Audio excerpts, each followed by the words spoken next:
Hello there, amazing caregivers. It's Melanie again with Around the Way Training Consultants, bringing you more caregiver advice. Okay, someone wrote, my director and I were thrown for a loop today.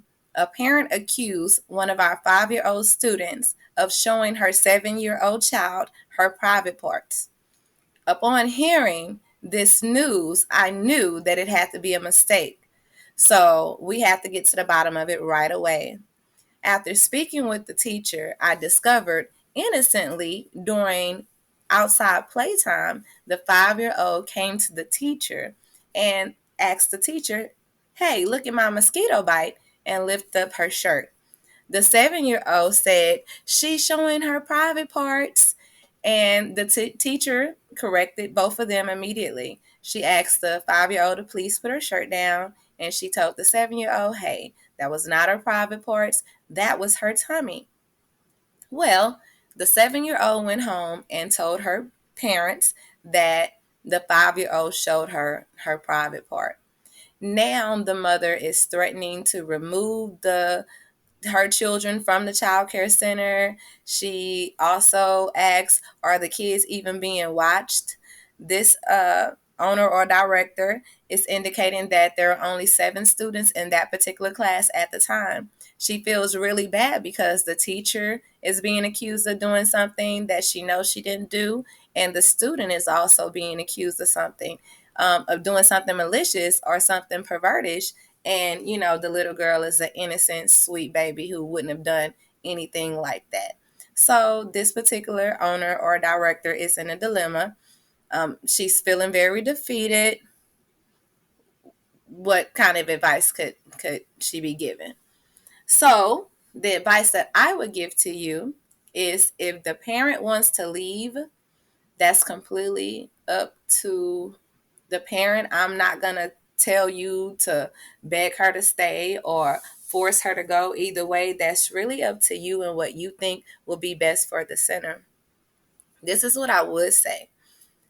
If small situations like this are being blown out of control, this is a 5-year-old who really doesn't understand everything that's going on, or even think or have perverted thoughts like that. So if something so minute is being blown out of control, I'm telling you that this probably won't be the last situation if you continue to deal with this particular family. Now that she's threatening to remove her children from your care, usually when parents remove their children from care, sometimes they like to contact child care licensing for one reason or another. I would contact licensing myself and let them know about the situation. The reason being is we're in the state of Texas. The state of Texas requires for us to report any kind of allegations, and that's exactly what it is, an allegation. Like it doesn't mean that this child or this person did anything.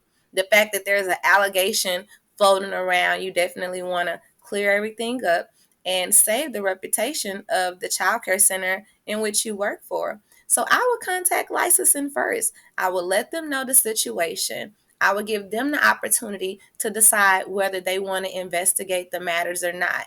Actually, based on my experience, they probably would not. But, I don't work for child care licensing. I can't be 100% sure. But trust me, they have bigger fish to fry when it comes to investigations of abuse. But you leave that up to them and for them to decide.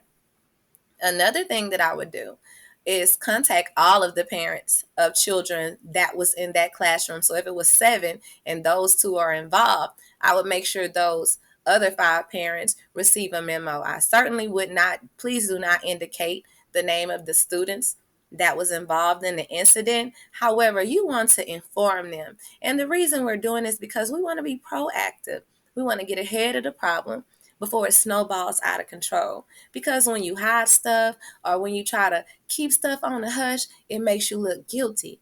And I know this baby was absolutely not trying to be a predator of any sort, and you know that. So since we know that's the truth, you want to maneuver and put things in place to protect that child and to protect that center, as well as that teacher that may be accused of not doing her job. Okay, so contact licensing. Make sure that you send a letter to those parents letting them know about the incident, and leave the matters to childcare licensing whether they want to investigate or not. More than likely, those other parents won't even care. It's the fact that you want to document and you want to have a paper trail of you doing the right thing or doing the best thing within your capabilities. The last thing you want this parent to do is to contact licensing or even CPS, and you have not tried to be proactive and resolve the situation, okay? Well, I hope this was helpful, and I hope you have a wonderful day. Thank you for choosing Around the Way. Come see us again.